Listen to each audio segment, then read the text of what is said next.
there's the Mike Tyson line, everyone has a plan until they get punched in the face. And honestly, I had been studying and learning about entrepreneurship and talking about it and for so long and read books and like went to fancy business schools and had lots of professors and people who had made it. I heard it all, but until you do it, you don't know what the hell you're talking about. Keep it nerdy. Keep it nerdy. Keep it real nerdy. Nerdpreneur, you know I love my work. Life's a game, so I'ma take my turn. Nerds deserve to put their passion first, so let them rap a verse so they can all be heard. My nerdy passion is turning video game guide books into a profit. We are dice retailers. Correct. I'm a breeder of tarantulas. I'm importing tarantulas and some other critters. I am a harpist. I do mainly Celtic harp, video game songs, songs from nerdy TV shows. I wanted to make props for D&D. I am a small independent board game designer. Making fairy wings. Nerdpreneur, you know I love my work. All right, welcome to Nerdpreneur, where we have a fun conversation with people making money with their nerdy passion. My name is Chris, and as always, I'm joined by my co-host, Frank. Hello. And today we have a couple of very special guests. Their names are Cam and Tara. Welcome to the show. Well, thank you. Thank you. Hello. So, Cam and Tara, what is your nerdy passion? My nerdy passion is creating fantastical immersive experiences for people. That's my passion. So the experience that I'm currently working on or currently creating and manifesting is D&D in a castle. So that is everything that's in the name is exactly what you think it is. We get a castle, a legit 14th century castle that also happens to be a luxury hotel. And we fill it full of Dungeons and Dragons. So we have dungeon masters from all over the world, professional dungeon masters, streamers, game designers, actors, and we play Dungeons and Dragons round the clock for 4 days and nights in a castle.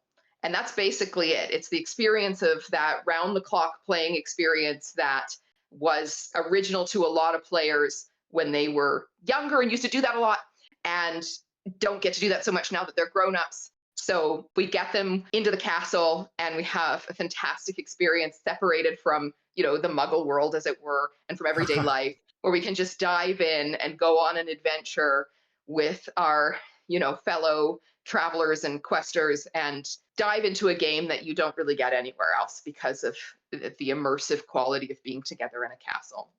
I'm in.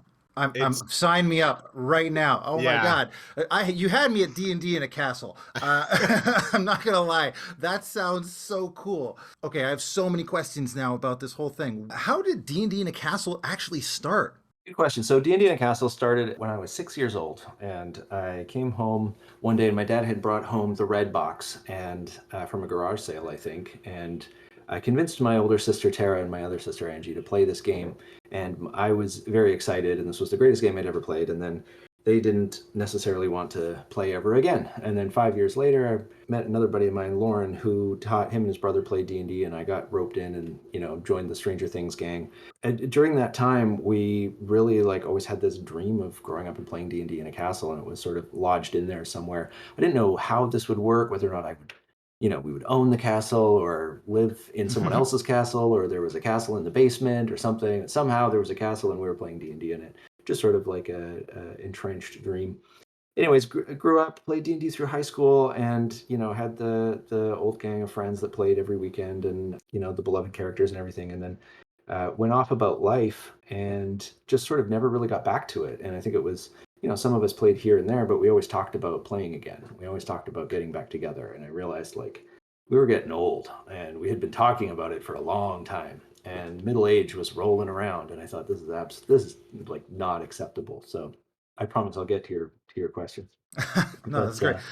This is all resonating right now. I'm hearing the story and I'm like, you know what? Are you just talking about my life right now?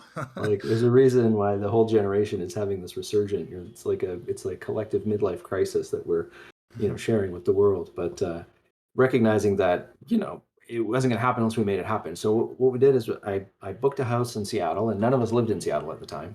So we booked an Airbnb for a long weekend, and we all converged in Seattle, and we thought we'd like get together and hang out and talk about old times and, you know, play some D&D. But as soon as the dice hit the table, that was like it. We just played around the clock, and we played this really intense 3-day game, and it was like play till 5 a.m, and then I was DMing, and they dragged me back to the table at like 9 and like off. Like it was crazy. And by the time it was over, I just really had this appreciation for like, oh, that's what the world needs.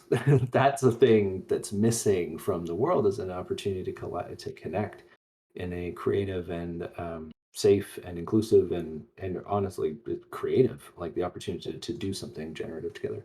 And all the wonderful things that people say about Dungeons and Dragons and how it's a great outlet and so on and so forth. But just to really realize that in our adult life, that spending 3 days of playing D&D is not really very possible unless you take vacation time, unless you make a vacation out of it.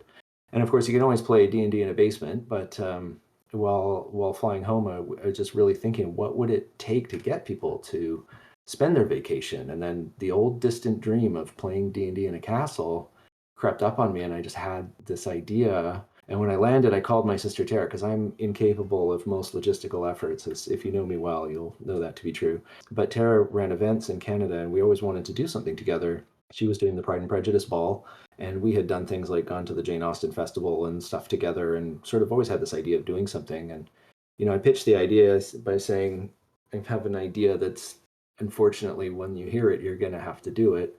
And she said, He said, "You're going to hate me."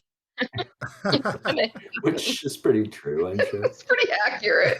And it was all in the name D&D in a castle, and the rest was history. But that really, we set out to try and achieve that magic and capture the sort of therapeutic effect of taking vacation time to play D&D, as opposed to, you know, run away from your problems or try and escape in other ways. We thought, hey, why not escape through D&D? And it's proven to be a really innovative and unique alternative for a vacation.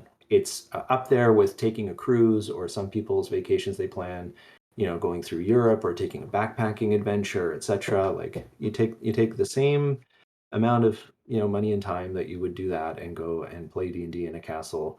And it's like, well, what else could you do with that money? Well, you could get some of the world's best dungeon masters, and you could get a whole castle, and you could pack everyone in there and eat, sleep, and roll dice from dusk till dawn. Totally. The other way around. But it's entirely inaccurate. No one plays from dusk till dawn. That doesn't sleep. No. Well, I don't know. There are some people who would play a vampire game all night. We interviewed a LARPer who would definitely do that, I think. So yeah, not at our event. Some people play from dawn till dawn, like just, you know, around the clock. But I don't. Yeah. It's not a nocturnal event by any means. D&D in a castle is like the big carrot, right? That people, when they hear it, I had this experience where I'm like, okay, I'm in. Like right away, even just reading it, D&D in a castle, that's a great idea. Yeah. That's awesome. Tara hadn't played D&D since she was 6 years old, and she was in when she heard the title. Exactly. But I think you guys probably have you mentioned a bunch of carrots. And one of them happens to be, I think, the celebrity D&D dungeon masters that you have found and attracted into this event, which I would love for you to talk a little bit about who your dungeon masters are, and maybe a little bit about how you found that talent. Boy, we would love to name drop, because we have some amazing people that come to our castle. And I want to say, we basically didn't do a lot. They kind of just kept coming. Like Jeremy Crawford, for example. Can I come to your castle? Like, okay, Jeremy Crawford, you can come to our castle. Satine Phoenix showed up. She's been with us from the very beginning. She was one of our first ever DMs, and she said, heck yes, I'll come and play D&D in your castle. Lisa Teague as well. She's a game designer, and if you are familiar with her, James Introcaso, he's now with MCDM, formerly another podcaster of some renown, and oh gosh, Mark Muir came. He's from my town. We're both from Edmonton. That's usually how I tell people Edmonton. But yes, it's Mark Muir's hometown, the voice of Commander Shepard. So, and he's also on a number of streams. Gosh, B. Dave Walters, Guy from How to Be a Great GM. We get in trouble at this point, because if we miss someone's name, we get in trouble. Well, here, let me help Mark you. Mark Humes. The McElroys. You've got the dad and Travis, I saw. Yeah, Travis and Clint McElroy. We have Dave Hicks. We have Mark Sherlock Humes. Gabe Hicks, that's right. Oh God, who are we forgetting? We had Ginny D. Quick. We had Ginny D at the last castle, which was epic. He played a great game. B. Dave Walters. Walters, who's from Black Dice Society. It's okay. I should have a list in front of me. We have so many amazing people. This actually is goes into kind of a question about it though, because you have so many DMs at a single event. How many dungeon masters are you having at this event, and how many people per game? Right. So we have 6 people around the table. That's our cap on the players, but we sometimes supplement that with actors. So we have professional actors that come in and sit in as NPCs to give a little bit of life on both sides of the table, like add a little something fun. Like we had Kellen Coleman, who you might know from The Office or from BoJack Horseman or the other shows. She's Newsroom. Anyways, she came and would drop in with NPC characters for different tables. Like she played the Raven Queen that just was told her instructions were to burst in randomly at some point during the adventure and deliver prophecies to the table. Oh I think that was for Mark's table and stuff like that. Like just to add some of this. And there are people who want to come that don't necessarily have as much experience DMing, so we still use that enthusiasm for the game. And I think what's really interesting is that there's the fact that this is attracted guests and people come back year after year, but then there's the fact that this attracts talent. And what is it that's happening in the industry right now where playing Dungeons and Dragons in a castle is like this hot thing to do to build street cred as like a celebrity DM. Like it's awesome, I love it, but it really tells us that we've hit the cultural nail on the head, that this is a place where, I mean, they're coming, they're helping us by attending, they're bringing their enthusiasm, they want to share it with their followership. They're in it because they want to make Dungeons and Dragons a central part of their career, or they're already career DMs that are now finding a platform for sharing that with the world. So we have different types of Dungeon Masters. We have Dungeon Masters that come as performers, like DMs as performers. And we've got writers, like people who have written a lot of the content that people have played. Mark Humes, I'm going to get the names all wrong. James Introcaso has written a ton of stuff. Jeremy Crawford. Rose. Hannah Chris Rose. Lindsay. Amanda Hammond. Yeah. Jeremy Stangroom from Kobold Press. The three black halflings, who are now down to 2, but they're still called 3. 3-ish black halflings.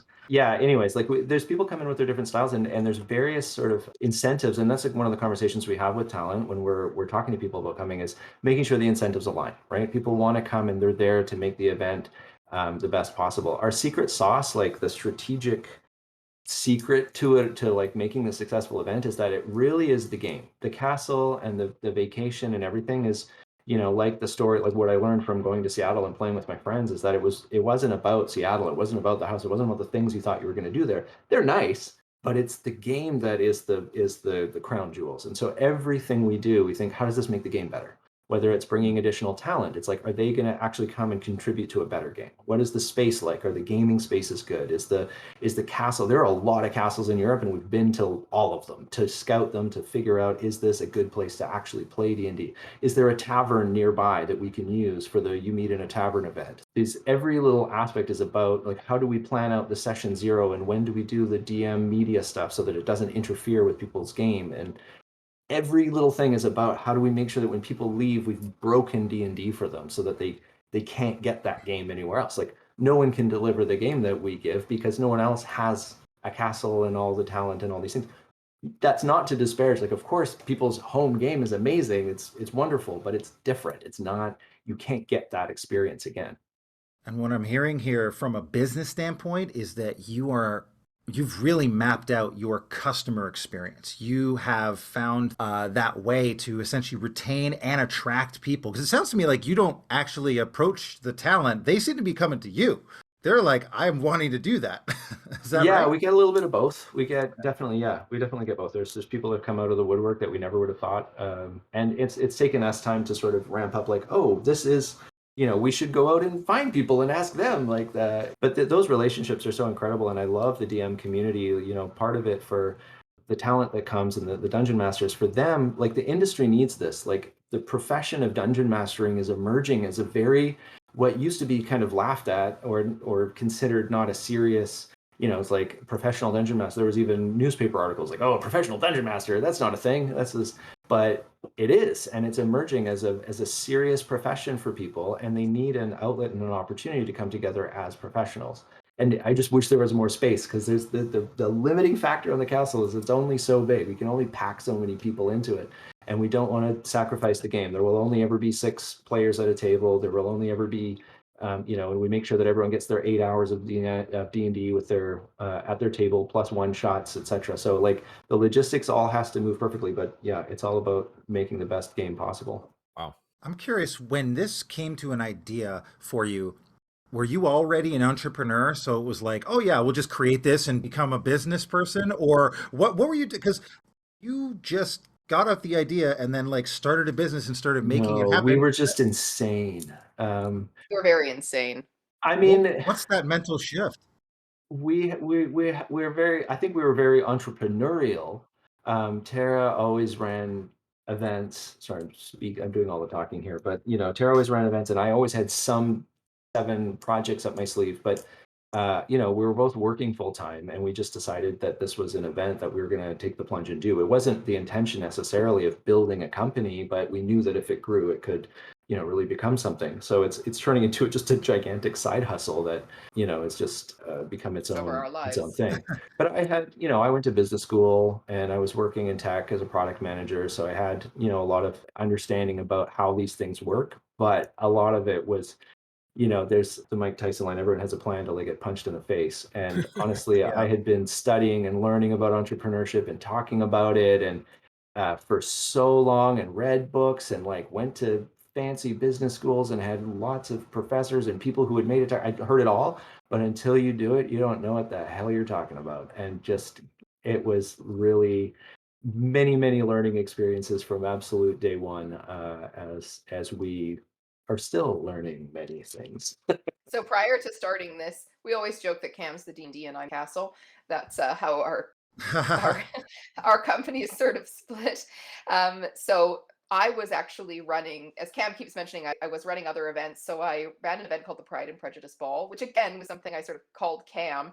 We were sitting having Father's Day brunch in a fancy place, and we'd been to the Jane Austen Festival a few times, which is, I'm always drawing Cam into my nerdy things, and he's always like very game. So when he called me into his nerdy thing, I was in. That's my other nerdy passion, is Jane Austen and the world of Jane Austen. So creating that historical experience for people is something I had done, and I had some experience in events for guests and sort of a niche market event. And so I kind of recognized the spark. So he says, when he called me, and he says, I've got an idea you're not going to be able to say no to. And that was his knowing me that I'm a sucker for a good idea. I don't have to know D&D, but I know the resonance, and I would say I'm D&D adjacent. I was all the costumes room. For sure, right? Costumes, all the things. I'm a little more LARPy by nature. This is not a LARPy event. Indiana Castle is not a LARPy event, but you can definitely dress up if you want to, and there's opportunity for that. But so that was kind of my background and my recognition. I was always in the next room, making a cake. That's what I was doing, doing something. And if once in a while they'd invite me to join in the game, and I'd be like, I'm just gonna make a cake. So I was there, but I know it's all there in the background. But Tara, did you ever play? I mean, I know that it was mentioned that you played when you were a kid, but did you ever play between then and when you Not really, to be quite honest. It's sort of almost, it's kind of embarrassing, but also kind of hilarious. And so I don't know if it's like a good secret or should stay a dark secret that I don't play D&D. No. But Yet. I always say yet. Yo, I'm with you on that. No, there's so many people that I want to get into D&D, so that's what I always say. But it's a key indicator of the like myth that, not myth, I guess it's real, that if you want to ruin a hobby, make it a profession. Because you would think that, like, it was always intended, like Tara would join a game or would play some D&D. I was intended on playing some D&D at some point. It's just like, when you're running the business, there's no way that like you can do both. And I managed to, I DM'd for like a set of friends at one of the events in 2019, but that was so that I knew the experience of what it was like to play.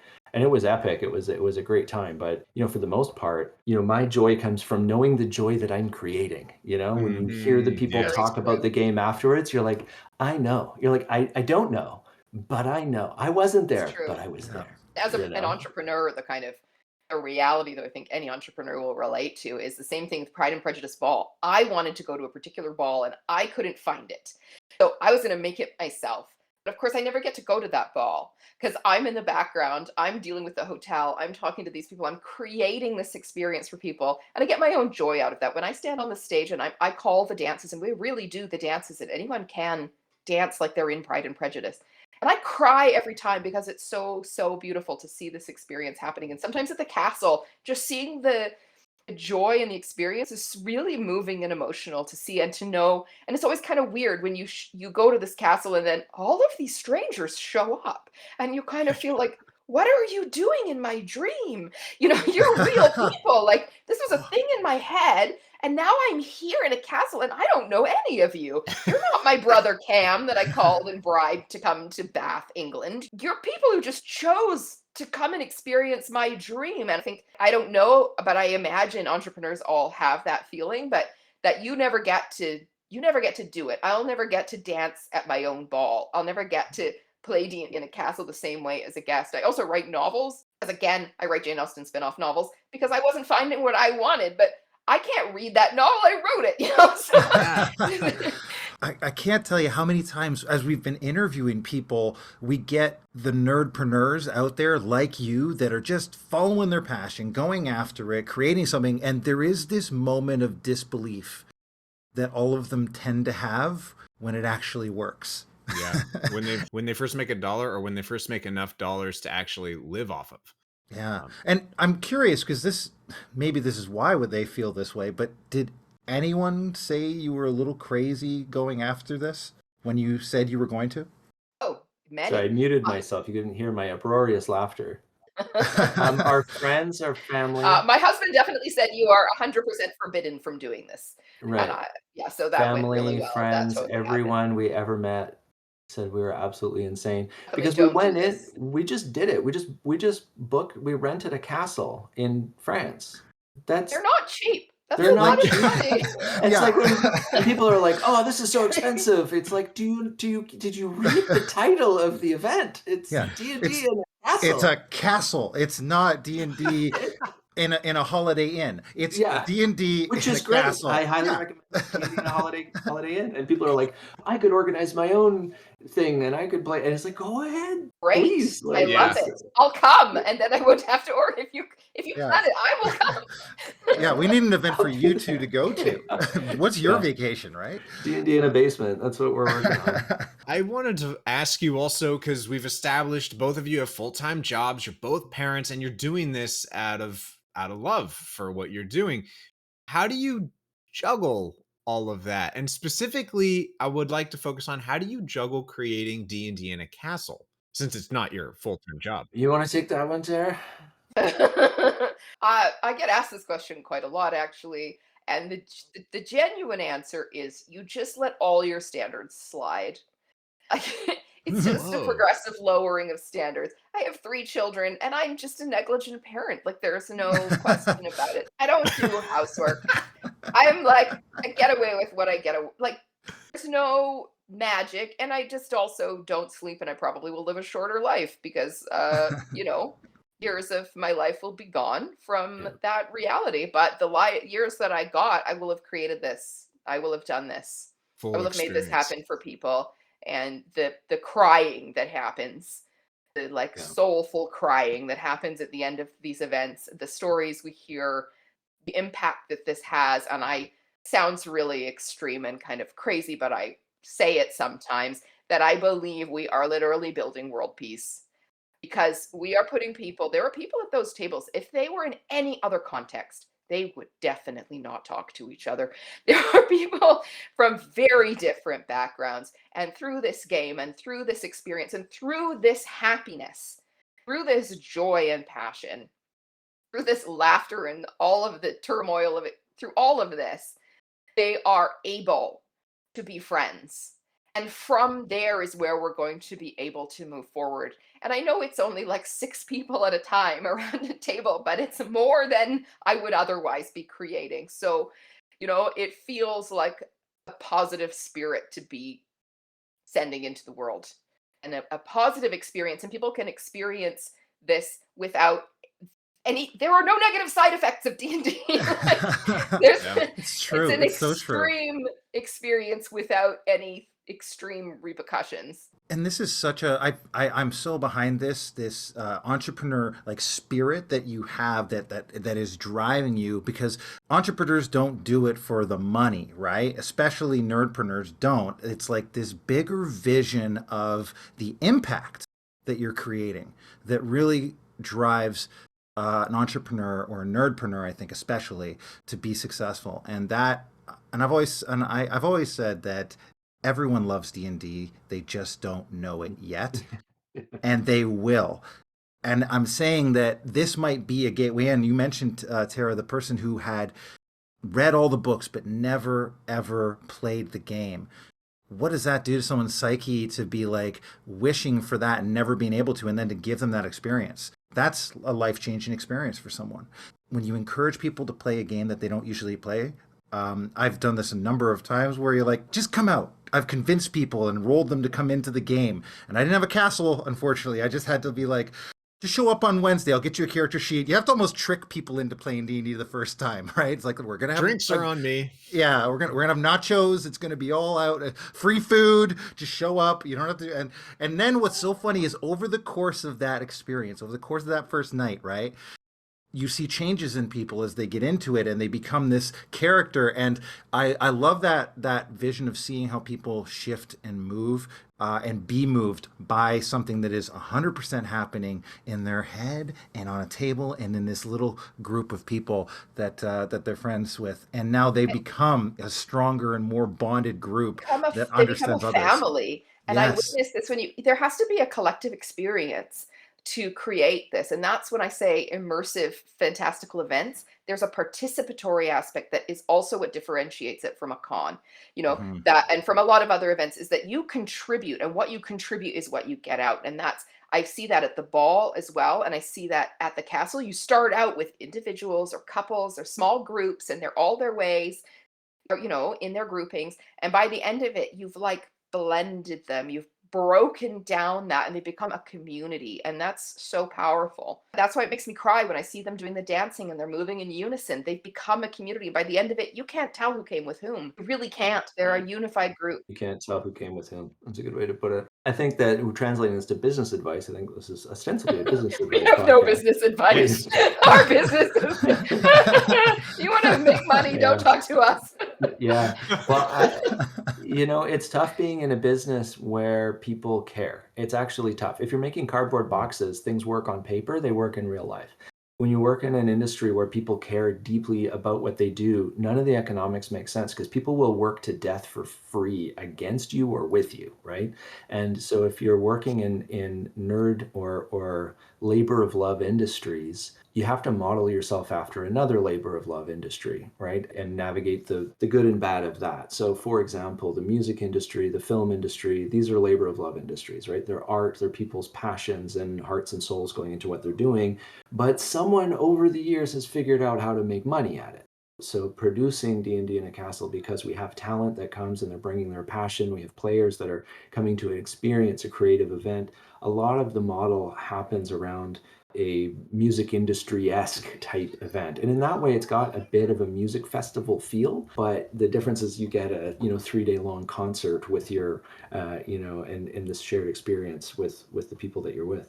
But another word that sticks out is vision. I know you were saying like this ability to create a vision. One is the vision of the experience for the user, and I think that's extremely important to have the guest experience or user or buyer or customer, whoever it is that you're working for, to understand what exactly are they going to experience. And I would recommend people pick up a book or two about customer experience design, or even about operations management, because a lot of what you go through as a customer, you don't realize it, but you're being processed. You're being processed by the marketing funnel. You're being processed by, the sales team. You're being processed by, even for like you bought a thing online. How did they find you? How did you buy it? How was the customer service? So much thought went into you when you made that purchase, right? And understanding what are all the elements that have to, be there for that person to have, from their perspective, this experience you want to create as a tight vision. The other is the vision of the full, and people often talk about, you've got to have a vision of what you're building, and entrepreneurs have to be visionaries and so on and so forth. I don't find that entirely helpful because it doesn't necessarily tell you which vision you should have. It sounds like you could just have any vision and it would work. I think that the tactical thing to put behind that is something called minimum efficient scale. The ability to say, what does this look like when it runs on its own? What does this look like when it hits a critical mass? How many tickets is that? How many DMs is that? How big is the venue? How many people? And there's a reason why we started with a castle, because it doesn't work. You can't do it smaller than a castle. Has a minimum efficient scale that's actually really quite large. And we're still, getting that vision in place, but you can start to see it come together when like the critical mass of the people talking about it and the talent that's coming and so on and so forth. If we didn't have the talent that that is coming to deliver the level of game that they have in the type of venue that they have for the all the pieces wouldn't come together. So having that high resolution image of what is the minimum efficient scale of your business, I think is a little more helpful than have a vision of what you want to build. Totally. You touched on so many things, and Chris and I both right now we're looking at each other fighting to who gets to talk. And I started, so I'm going to talk. You have initiative. Yes, there's that. Oh, thanks. I see what you said. Okay. I had to top of the initiative. Okay. Yeah. So the vision that you have acted on, and you talked about the vision as a kid, and when you got that in your mind and you shared it with your sister, did you know like this has been on my mind for so long and everything I have done to this point is working towards that?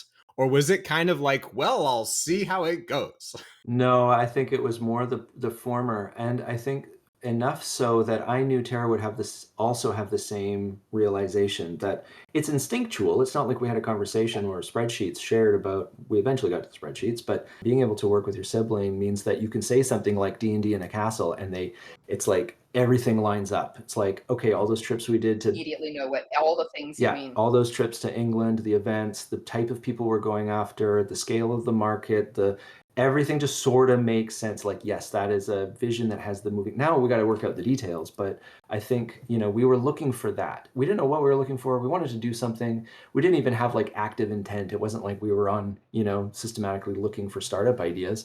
But, we always wanted to do something, and that vision, or, you say entrepreneurs don't do it for the money. Some do, but maybe not in certain areas. But it's for the creating something. You have a thing you want to build, and you're not going to stop till it's done, right? Because you know what it is, you know it's going to work if you can build it that way. And that's the importance of the minimum efficient scale. I know it has to have all these pieces in place, and we're going to keep going until we get those pieces in place, because if we do, it's going to work. But the vision and the clarity around just D&D in a castle, that could mean a lot of things to a lot of people. I don't know what it could mean, but to Tara and I, it meant something pretty specific, and it was moved very quickly into execution as to what that was. And it's not like it was all successful. There's many horrible ideas and many failures along the way, but the same direction right away. And what I describe that is recognizing an idea that has its own momentum. So that's how I think of it, is when you hear an idea that will keep itself going on the power of the idea, you need to do a lot of work, like so much more work than you think you will ever know in your life you have to do. And you don't even know what it is, even as you're doing it, but there's an immense amount of it. But if the idea itself is only dependent on your effort and it doesn't drive itself in terms of energy and appeal, then it's going to die the second you go to bed. And it has to have its own momentum. So that's how I think of it. That's a great point. Great way to say that. Thank you. Yeah, that's like rocking my mind right now. I'm almost forgetting the question I wanted to ask. I know. Okay, I remember. I wanted to ask because Cam, you mentioned read a few books on operations or sales and marketing. Do you have any books in mind that you read that really helped you? Oh gosh, I read very little. I feel like I should go and read some too. Some books that come to mind, which are not necessarily relevant to exactly what I said. I know there are some that are written specifically for what I talk about, for customer service design. That's the key word you're looking for. Look for top books in customer service design. I can't remember titles that come to mind, but some of the ones that stick out, and I know a lot of people talk about Eric Rice's Lean Startup. But I think a lot of people read it and didn't get the point. That the point was being scientific. That's the point. I think this is good advice for us again, Tara. I actually did read that book. Yeah, the idea of, or you mean like the idea of rinse and repeat? Yeah, the idea of like, don't listen to your customers, experiment on them. I hope none of our customers are listening. But if you've ever wondered why we do weird things, people come to D&D in a castle. They don't know what's going to make it the best thing. Like if you ask them what they want, they'd say, well, if you ask people, sorry, I'm going to be all over the map here. You ask people what they want in a house, they will tell you, well, it's got to have a roof and a foundation and like a front door and, like plumbing, right? Because you ask them, it says, no, like, what do you want in a good house? They're like, I don't know, I'd hire an architect, right? People aren't necessarily like, they know what their expectations are and they know how well you've met them. That's the thing that they are responsible for knowing. What are your expectations and how well did you meet them? And that's how quality is defined. McDonald's has excellent quality because your expectations are here and they nail it, right? They nail those expectations. And if they're ever off a little, you're like, oh, that Big Mac wasn't exactly the same as every other Big Mac I've had. Like the quality and expectation, that's the level of types of feedback and things you can count on your customers to give you and the type of consistency. But when it comes to architecting the dream around them, you have to try things. You have to say, oh, I wonder if people will join if they do this. I wonder if they find out through a YouTube video. I wonder if they, find out, it wasn't clear, are they coming because they want to play with these DMs? Or are they coming because, the dream of playing in a castle? Or are they coming because they want an interesting alternative to going on a cruise? Turns out they were all yes, and yes. They were all valid, and they were all different customers that came for different reasons. And we wouldn't have learned that if we hadn't tried, different things in order to learn from them. That's not exactly the best answer to your question about books to read for customer service design, but it is something that I think stands out. That was awesome anyway, and we can find more books on that. No, I love that, because what I think holds a lot of people back is the idea that they have to know exactly how it's all going to go before they step out into the entrepreneurial world, or roller coaster, or whatever you want to call it. And one of my favorite books I'll just mention is Failing Forward. It's the idea of failure is part of success. And you mentioned, okay, we tried a lot and try a lot of things. You're going to have some failures to learn from them. But by going through those failures, you really figure out what works. And that's the process of becoming successful in business a lot of times, is like narrowing that definition of success to like, okay, these are the things that really actually work and what people want. And when we can match those things together, all of a sudden we have a viable business. If you were going to go back and give yourself advice starting this over, what would be a first piece of advice you give yourself? Say no. Tara, say no. Tara, say Drop no. the whole idea. You'll never play D&D again. That's funny, but it brings up a topic that I want to interject because I have an answer for you on that question. Actually, I'll start with this.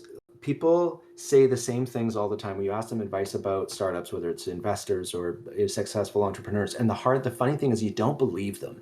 They say things like, oh, what's the best, how did you know your idea was good? Well, the timing was right. Well, what else about it? You're like, well, it was good timing. And you're like, I was lucky. I was lucky. And you're like, no, I don't believe this person. They knew something. They knew that this idea was like the right thing and they architected them. It's like, no, the timing was right. Timing is everything. It's like, I remember an investor, can't remember who because I'm terrible with names, but they were important. They asked them, like, what are the top 3 things? And they said timing, timing, and timing. And they said, well, what about the team? They said, well, I can find a new teaming if the timing's right. And I was like, I didn't believe this. I still didn't believe this. But you look at D&D and a Cast, if we had done it any other year, if we had started any earlier or like waited to, like the time, it was a powder keg. What was happening in D&D, and we were lucky because we knew it was big. We didn't know how big it had become. We didn't know how resurgent D&D. We had no idea what Critical Role was. We had our head in the sand. Like I hadn't talked about D&D in decades since I played in high school, and it just turned out there was many more people in that same situation looking at D&D again through a new lens. So the idea of like really listen to the basic advice that you think people are making up, it's really real. And what does that mean for your idea? If you're thinking like, I have an idea, I really like X, therefore I want to do a startup around it, think, is it the right time for that startup? Maybe it's a great time to get into cardboard boxes, or maybe there's something else that like the timing is better, but you don't love it as much. Maybe that's better. I don't know. That's sort of where that level of advice runs out. But another thing that people mention all the time about startups is mental health, and how mental health and entrepreneurship is a different type of stress.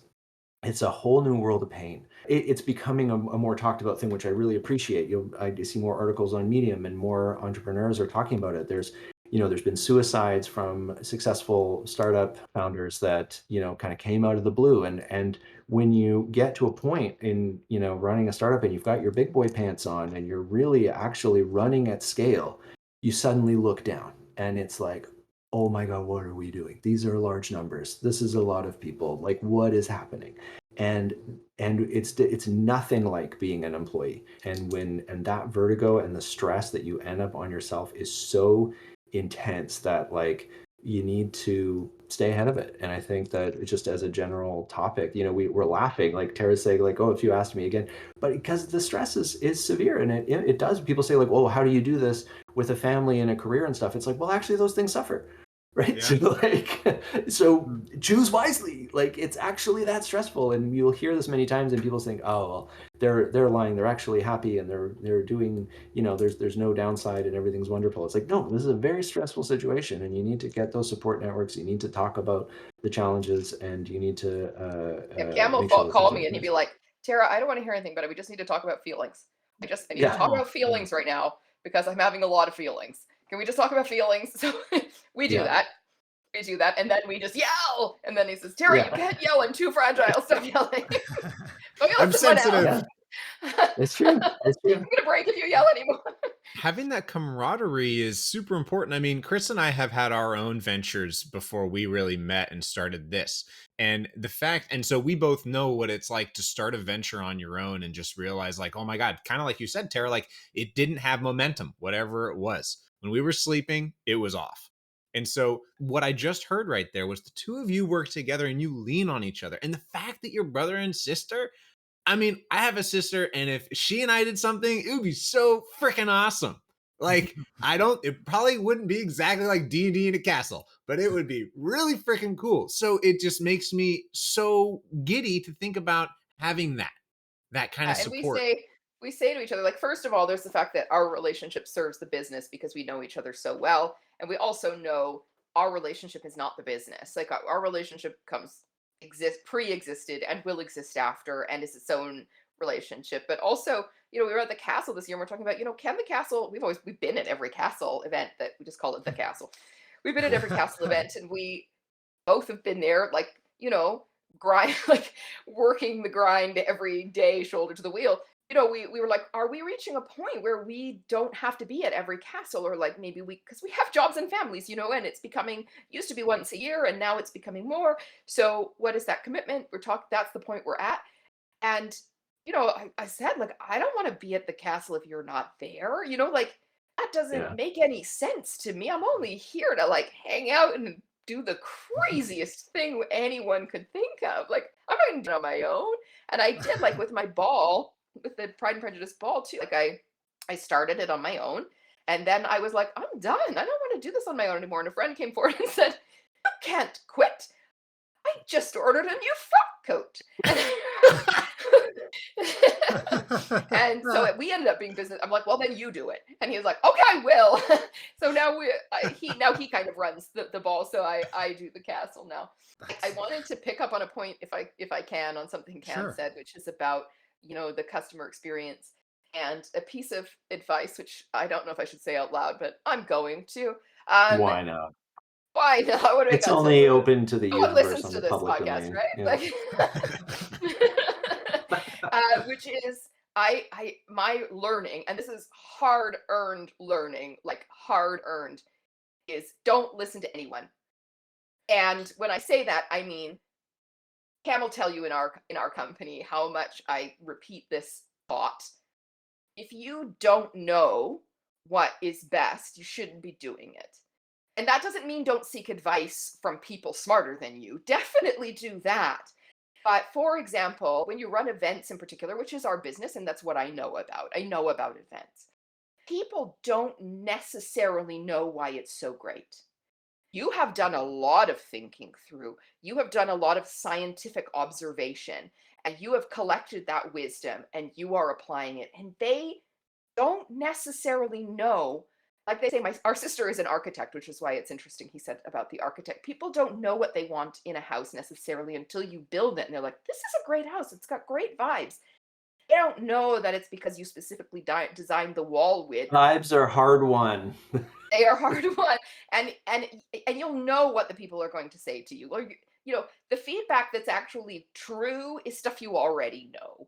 So feedback from whatever sources has to be very pointed or not at all. And if you can't assess yourself and evaluate and from your own observation and reflection and action how you can improve or what the key points are, then no one else is going to be able to do that for you. And I have also learned the more you give people, the less satisfied that they are. This is also a very hard earned piece of learning. The more that I would provide, so when I started the ball, people would say, I don't have anything to wear. And I would say, because I'm me, I have like a stash of costumes from former festivals. And I'd be like, I have this ball gown. It looks like it would fit you. Come and borrow it from me. Or I can't get to I'm trying to solve everyone's problems instead of this is my product. Here is the information. Here is the event. This is the time. Here are some ways you can make your own costume. These are the limits of our costuming requirement. These are the answers to your questions.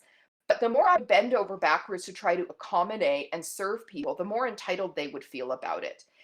It sounds really backwards, but it really is true in events. And so we took that learning and we still have customer service and we still provide people with the information, but we're not going to twist our event or end our lives, because half the time you do that for someone, they don't even come. So those aren't the committed people. They're not the people who actually want it half the time. People say they have a barrier. That's another thing. People say they have a barrier to coming, they have a barrier to purchasing that product, whatever it is. And the truth is, then you turn around and it turns out that they did something that totally goes against that statement. Because the truth is, they just weren't motivated for what you're doing and they want to make your thing into something else, or think that they know that if you did that, it would somehow meet their need. But it actually doesn't, because they're, oh, why don't you have it in July? Because then I could come. So then you plan it in July. And then they don't come because they just weren't going to come anyway.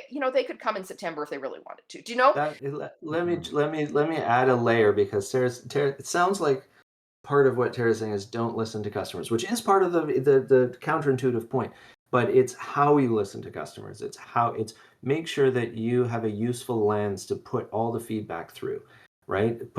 Being able to get customer feedback on their expectations, getting customer feedback for the sake of consistency. If someone's saying, oh, you should do X, be like, okay, how many people said that? One person. Okay, why did that one person say that? Oh, could it, and it's like, oh, everyone else is saying why. Being able to read between the lines and be really deep and thoughtful about the feedback that you're getting, and also be able to know what again, it comes down to experimentation, right? And being able to see the big picture. So most feedback is just painfully people telling you that you haven't achieved what you're trying to achieve, right? It's like if someone's giving you feedback like, oh, maybe you should try X. You're like, I know I should try X. I tried X for like 3 months and we're trying to do X. We haven't done X. It's not there yet, right? Like we're still working on that plan, right? So it's confirmation that you're on the right path. Those are the problems you need to solve. We ask people in our feedback, what's the, how strongly do you agree with the statement that this is the greatest game of Dungeons and Dragons you've ever played in your life? And it's always strongly agree. So we're like, okay, we're doing it. The thing that matters, we did it, right? Everything else is about protecting that, right? And if something else didn't go their way, it's like, how likely is this to threaten their game? How much of this is, how consistent is that point of feedback? And did you sacrifice the thing that they said intentionally for the sake of something else? Like, maybe there's something else that they weren't happy with because we sacrificed it for the sake of the game, right? Like for the flexibility, or I don't know, like we're kind of grasping at straws here, but make sure you're robust and thoughtful with how you interpret, and don't just be reactive to what you're being told by guests, by your partners, that's the key ingest thing. it, analyze it, and look at it as a whole, not piecemeal one at a time and try and be responsive. You'll just spread yourself too thin. Because you can't do everything. Yeah. It also seems like you have sort of an iceberg of knowledge, right? And the people who are going to your event are only seeing the very tip of that iceberg, and they may not know that there's 70 other million tons of iceberg that you have underneath there of context for why you do that thing.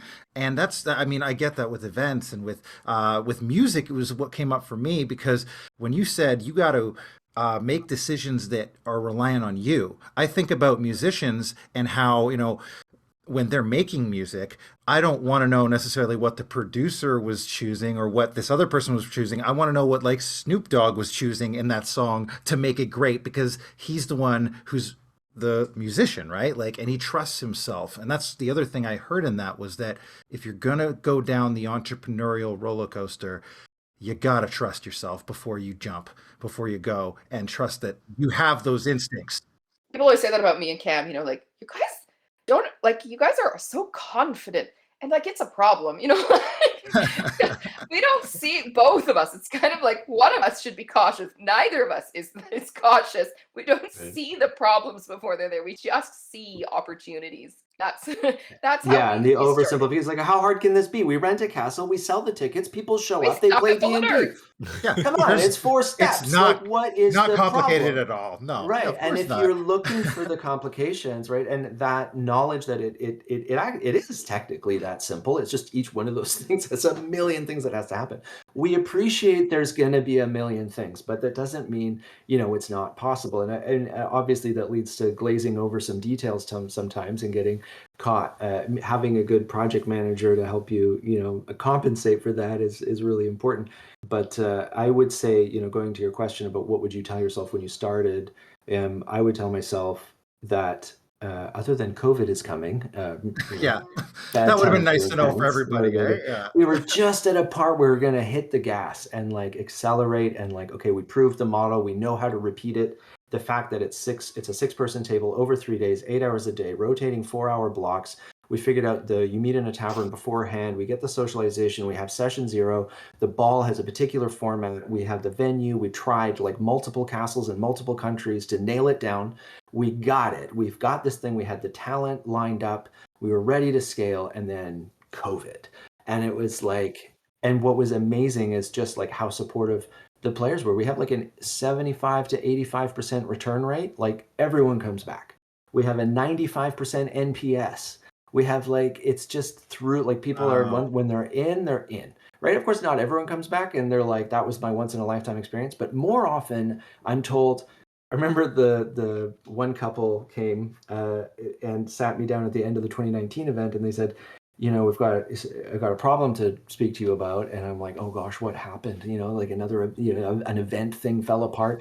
And he said, you know, me and my wife were on fixed income, we're retired, and we planned this once in a lifetime experience. And now we have to come back and we can't afford to come back. But and so then I find out that they're coming back like 4 times. Like, wow. It's like, I don't know what's going on, but like, it was a joke. It was, you know, tongue in cheek, but this recognition of like, oh, this can actually just be how we holiday, and this is just how we spend our time. This recognition. But if I go back to that point at the beginning about like, so, you know, knowing that these people will get you through the pandemic, that's how good this idea is. People are going to be so in, they're going to get tattoos. They're gonna be 100% in it, and they're gonna support you through the tough They're going to not buy a house so they can come. Yeah, they're gonna support you through the hard times to make the dream happen. And the other thing I would tell myself is to think bigger, which sounds crazy, but even though I thought we were going big, we're like, oh, we're renting a castle in France. No, we're now reacting to needing to think bigger. Like we should have had our marketing at the scale it needs to be 3 years ago. We should have had, you know, certain problems that, you know, that facing the scale problems, there's no reason we couldn't have been ahead of that curve, right? And seen it coming and, you know, been able to do that. I mean, I say that with hindsight because of course, you know, everything is about time constraints and trying to do things, but, you know, understanding that minimum efficient scale and what it really looked like at scale and how much time it took and what the marketing looked like, and really say, oh, this is really big. Like we should start doing big stuff, right? And get to that point earlier. So you guys have had this success. I mean, you guys have talked about that. There's been, through trial and error, there's been some great success. So my question that you may or may not want to answer is, what's the plan going forward? Is there going to be a second castle coming up, or what? Oh, yeah. We've got 8 this year. Yeah. Wait, 8 castles? I thought it was only the one castle, and you were 8 just doing it events. multiple times. One venue, but there's 8 rounds. Right? Yes, 8 rounds. Yeah. But the business model. So this thing doesn't scale out. It, like, if there was a time where like, oh, we can make this bigger and it'd be like a festival. No, it's the same model. It's a cookie cutter and it's repeated. It's the 6 people at a table and it's this 13 tables or whatever happening at a time on a 4-day format repeated. So if you want to do more, you just do more rounds. You do more side by side. There's not more people at one event. You don't double up in parallel. You do it in series. So we could just book more and add more events as demand grows. Right now, where people are coming out of the pandemic, and like you're seeing it pick up and getting the. But it's really hard to make marketing content when you're not at the castle. So we had to wait for the March events to make the marketing materials, and we're going through the marketing cycle right now, and you can see the interest picking back up and the velocity coming. And as we as we go, like, we can just book more castles as we need to, and if it's a pretty scalable that way. It seems to me that you're going to be able to do this as many times as I guess you can throughout the year, but with an 80 to 90% return, like want a return rate, or like loving the experience, kind like what you mentioned. Sounds to me like if people don't buy tickets like soon or this year, kind of get in, like it might be you guys might be full a year from now really quickly. We're not going to add more this year. I think this year, like, we've bet off, we don't want to scale too fast. We don't want to add so many that we can't deliver the experience that we want to deliver. And we're, I think, about half sold out this year, and we're going to start selling 2023 soon. So but pre-pandemic, we would sell out like the moment tickets went on the site. Like we would sell out within weeks. Like as soon as people found out it was gone, because it's a relatively small event, right? Even though there's multiple that we run, it's not thousands. It's not like we can sell as many as people want to come. There's a fixed number of seats, and that's it. So it sells out, and we're starting to see the appetite return post-pandemic. So 2022 is going to be the struggle, and then to get things back to the way things were, and then 2023. Because there's a kind of pattern that happens that we saw in 2018 and 2019, which is at the end of the event, there's this massive separation anxiety that happens. Kind of like if you ever went to summer camp as a kid, it's the exact same feeling as the end of summer camp. So that totally makes sense. Totally. And so people immediately, we would capitalize on that separation anxiety and have those tickets for the next event ready. And the majority of people would snap them up, and then we would still have tickets to sell, but we kind of, with the break from the pandemic, we had to postpone like 3 times. It was incredibly painful. Every single time that we had to do that was like a punch in the stomach, And so we've been through that. And so and it's remarkable how many people have stuck with us, how few people have actually sought a refund and waited 2 years to come back to the castle, because they're just like, nope, holding on to those tickets for Mark Meer. I'm not going anywhere. So we do have that, but that impetus of the event finishing, and already before tickets even go on sale, they're half sold out, so we're building up to that at this point. And as Cam said, 2022 will be the event that the year that sort of propels us into the future. Yeah, and you can see my dream, the thinking big enough, is vertical integration. I mean, this is for scalable through our current leasing model. Like we have a great relationship with the Castle Hotel. But someday I'm going to buy a castle, and it's going to be, the whole model change. That's what I mean by minimum efficient scale, right? Like, if you own the castle, you have multiple revenue streams. You can do various types of events. You have, you can gear it towards. So I don't know what I should say, because someone's going to snap up this idea and run away. Someone with more money. They're really not. They're really not. But there's a world. We've only just begun, really, in the empire building. Am I wrong to think that maybe, Cameron, you've always just wanted to own a castle, and this is the way that you're going to do it? Yes, and I'm not alone. I am not alone, and I promise to share the castle, and it will be for D&D, and it will be glorious. That's and awesome. just like getting to that level of model would be amazing. I did want to say, we were talking about at the beginning about vision and about recognizing an idea. One of the components of that for me is when I feel a passionate excitement about something, or something, something triggers something in me about an idea, I think to myself, I can't be the only one. And if I'm thinking, oh, maybe I could do this thing, maybe someone would like that. My people are out there, and I just have to find them. I'm not so unique that I'm the only one who wants to dance like Jane Austen. I'm not. Yeah. I can't be the only one like Cam. He's not the only one wanted to play D&D in a castle. He was that iconic Stranger Things character. He was in that show in circa 1991. But recognizing that there are other people out there that have that same passion, however weird it might seem to other people. And that sounds like people will say, like, you should, you rely on market and user research a lot to understand. But as a clarity of signal, if you have a bag of marbles and you don't know what's in the bag, and someone pulls out a single marble and it's red, what is the likelihood that red is not representative of what's in the bag? Like when people are talking about statistical sampling and understanding markets and doing this analysis, they're talking about margins of error, and they're talking about how, what their error margins are in particular. The statistics are over calibrated.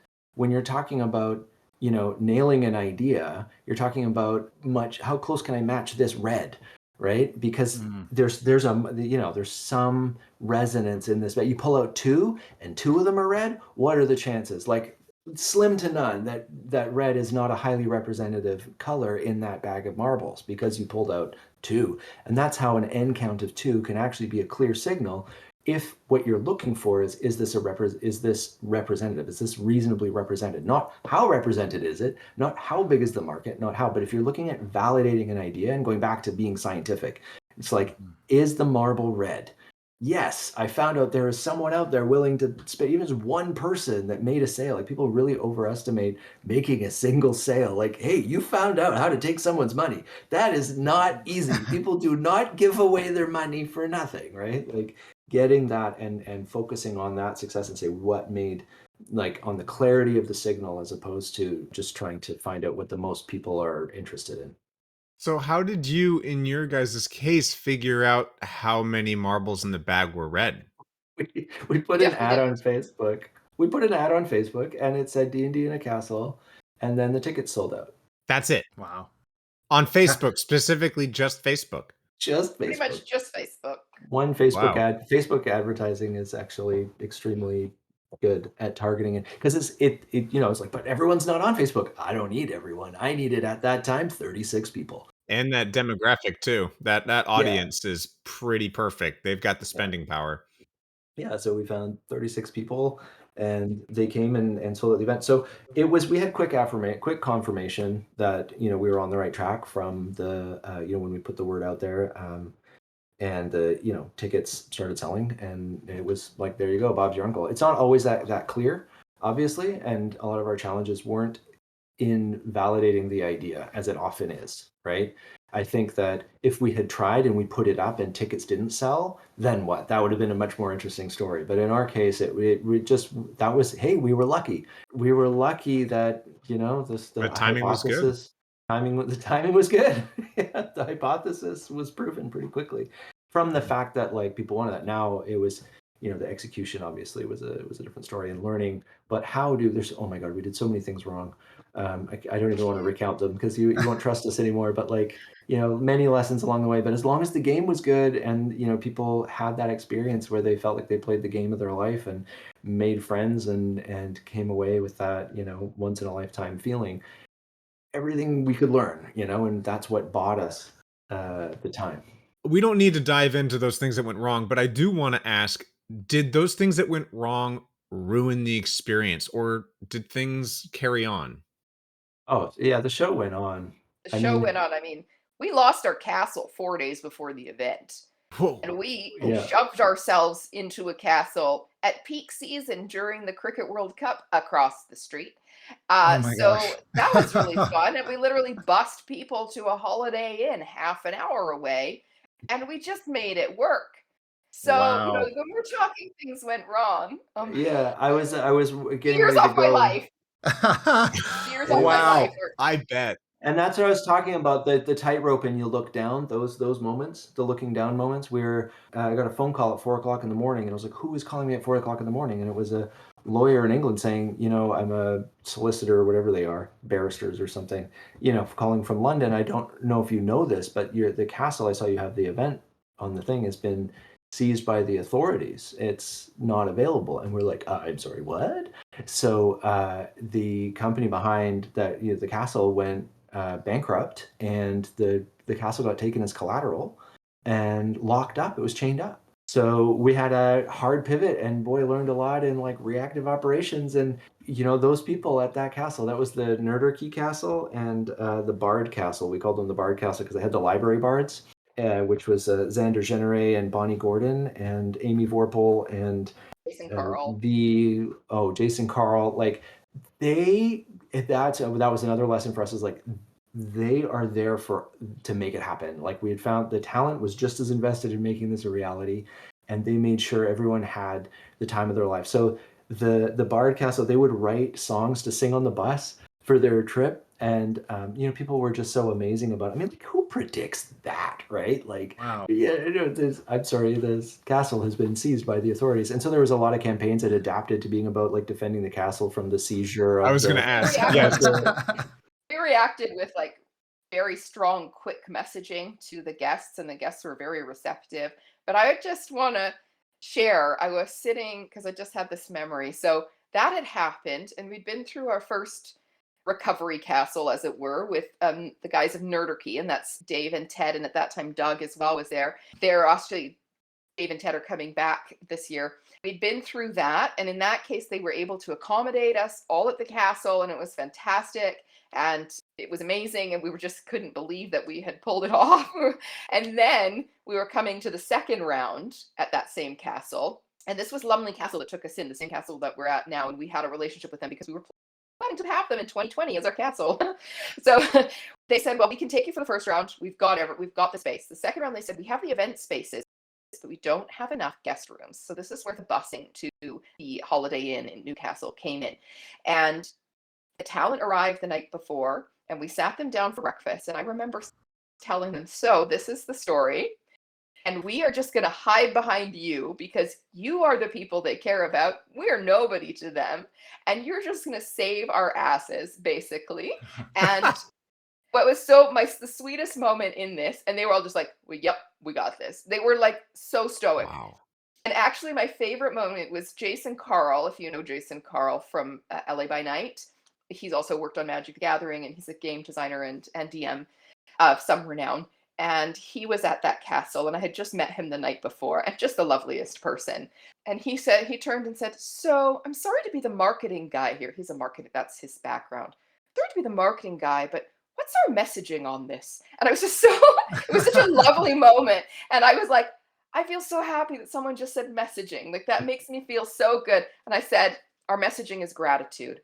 Our messaging is, we can't believe how lucky we are that we're in this castle. We can't believe how lucky we are that we're still able to proceed. We can't believe how lucky we are to be with these people who are going to give us this experience. And that message has been a real learning in events, in business, in life.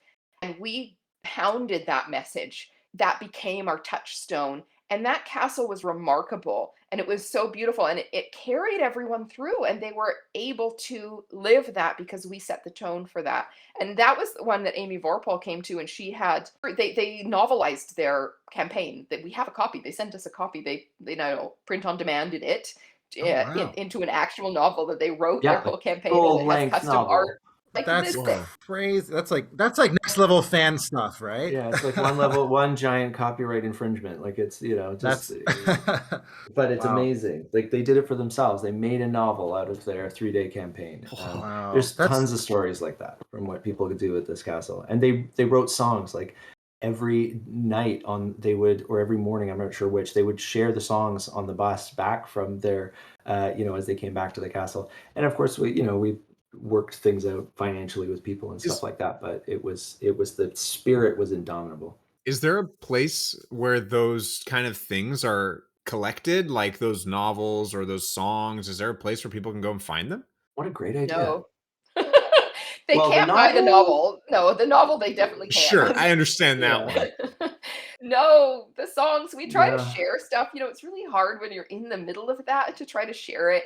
That's a learning that we're still learning how to do, is to take that and be able to send it out into the world and let people know like what is going on here, to sort of open the window, because the experience of the guests is so valuable and so important. And there are people who don't get that it's not a streaming event. There are still people who will write to us and be like, how can I just come as a spectator? There's no spectating. You're in a closed room. There are 6 of you in your DM, and that is it. No one is watching. This is not for anybody else. This is for your experience only. And that's why it's so expensive, because there are only 6 of you paying for all of this, but that's next level. Yeah. That we protect that very carefully. So it's a balance to do that promotional side while also protecting the guest experience too. I love that story of your first event and how crazy that is to have gone through. That actually wasn't our first Second. event. That was our 2019 event, the first event of 4 in 2019. Yeah. Which was supposed to be how we financially recovered from 2018. Oh. And then 2020 was how we were supposed to be financially recovered from having lost our castle. And then there was COVID. So when I say don't do it, yeah, that's what we say. Like, that's someone else how to make money. Buy insurance. That's what I would say to myself. Buy more insurance. Way more insurance, and have an appetite for big numbers. Well, and if you go through that, right? I'm just curious, like, what did you do the day after you got it done? You know what? I was sitting on, I'm going to tell you the truth, because what else am I going to say? And you can cut this if Cam insists. But I always defer to Cam. I'm like, I don't know anything. I just talk too much and yell. So I'm getting a t-shirt made that says I yell because I care. And I feel like entrepreneurs know what I mean. So I left the castle, and I left Cam the last day because I had been there at the beginning. I was there by myself dealing with that castle being lost. So I was there for the first half, and we overlapped in the middle, and he was there for the last round. The 2 events were happening at the same time. Our second and third rounds were overlapping. So it was totally insane. Never do that. That would also be my advice to myself. Never do that. Yeah. That's very specific to our particular plan. So I went off and met my husband's family's from the UK. So I went off on a family holiday at the beach in Northumberland, which is a beautiful place to visit. And I recommend it to anybody. And we were sitting on this white sand beach. You know, it's like a rugged kind of. You can't tell this story, Tara. I can't tell the story. Sorry. Okay, you can. Yes, you can. Well, it's all right. We can cut it if it don't Cam work. can send in later and tell you to cut it. So you're right. I can't tell this story. Please cut this, but I'm going to tell you anyway. Well, after what I just said about mental health, I think it's going to. Literally, this is an example. I'm sitting there on the beach with my kids and my family, like my extended family, and it's this beautiful scene of a white beach, and there's like horses coming down the sand because it's a horse-friendly beach, you know, and it's rugged, beautiful countryside.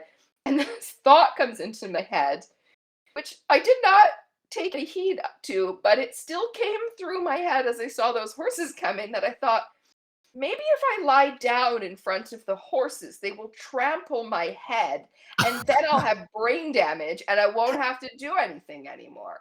Oh my gosh. That's a way to start a vacation. Right? Anyway, that was what I did. I did not put my head in front of horses' hooves. I restrained myself from doing that. Yeah. But there was and then we started talking a lot about mental health as part of the project. I was going to say, that's excellent. I think there's a lot of entrepreneurs that do need to hear stuff like that, because yeah, we get those moments at times like, what the hell am I doing? I don't want to do this again. This was so difficult and unpleasant. And then it takes hindsight later, like much later sometimes. And a lot of dopamine. However you get it. And once you've been on for like so long, and that moment of reflection afterwards is sometimes, yeah, very scary. Because you have now stretched your soul so far in ways you didn't think you were, and then it's like, oh my gosh, I don't know who I am anymore in some ways, right? And I don't know, I've had a few moments in my life like that too, and I can say, like, I'm glad that wasn't the choice that wound up happening, right? And we actually do have the bravery to talk about that. This is hard. Running a business is not easy, and people who say, I'm thinking about starting a business so I can have more time. And I laugh so hard when people tell me that, because it's like they have no idea what it really means to be an entrepreneur. Especially when it's like you were saying earlier, Cam, like it's a business that started from a place of kind of emotion and passion. It's not a place of pure numbers and economy. It's so much more invested in our hearts. Yeah. And in our wallets, but yes, also in our hearts. Yes. But no, it's the combination. I say that because it's something that you love, and you're putting your money where your mouth is. And I think that, when we talk about if there's people there who haven't started a business, or maybe they've started a small business, or they're doing a hustle, really think, have you actually put your money where your mouth is, in the fact that, like, if you fail, are you going to cry? Are you going to barf if you fail, because you put everything into it to a degree, to try and meet that minimum efficient scale? Because it does happen. The idea that you've got a business model that's so repeatable and streamlined that you can actually grow it from nothing, from very little, and balloon it up. But it's rare. and usually requires some failures along the way or a big amount of investment to get it off the ground. At some point, you've got to take a leap. You've got to step onto the tightrope. One of the most important resources you have available to you, and this is for entrepreneurship, but also in life, is the size of the risks you can take. You can, what is the biggest risk that you can afford to take? And of course, people maybe who have generational wealth or have huge savings or something, they can take bigger risks. And maybe it's still scary because it's still a lot of money, but they can afford large risks. If you're looking at something, you're saying, here's the minimum efficient scale, it needs to be this big for it actually to live without me. And that requires this amount of risk. Can you afford the risk that makes the thing happen? Or like, what is the closest balance of those two and to really get into? And when you do that, when you actually are all in, whether it's your time, whether it's your money, whether it's both, most likely, or worse, someone else's money, that's also terrifying. It combines all those things. It's really hard to separate, right? It's really hard to separate financial failure or financial risk from your heart and from what you're doing. And it all becomes, it's a very different type of anxiety that can arise out of that. And, I'm really glad that we have communities that are more open to talking about these things. We have each other to talk through about it. Medication, supportive spouses, whatever it takes to take that on is a serious challenge. Yeah, the D&D community too is also very supportive of these things from what I have observed. I feel like the two of you are more in this though, so you probably know better than me. Yeah, but we got nothing to lose, right? Like, I mean, like we're all in on this, and it's like if this is our only foot in the game with D&D, right? So we're all in. But seeing the other professionals, like seeing these professional DMs, like watching Ginny D work like around the clock at everything was a creation moment, everything was a planning moment, everything was, she had 1,000% into everything that they were doing, and it was about what was happening at the castle. It was about what was happening, and all these things you can see. She's putting everything into what she's doing, and you see, there's like, oh, there's a successful streamer that's doing really great. It's like, this is not an accident. This is a systematic, It's very hardworking. like, yes, very thoughtful, hardworking from people like that. And whether it's writing or whether it's someone doing streaming or whether it's just dungeon master, someone I want to doing professional. That's not an easy thing to do, to stand out and actually make a career out of.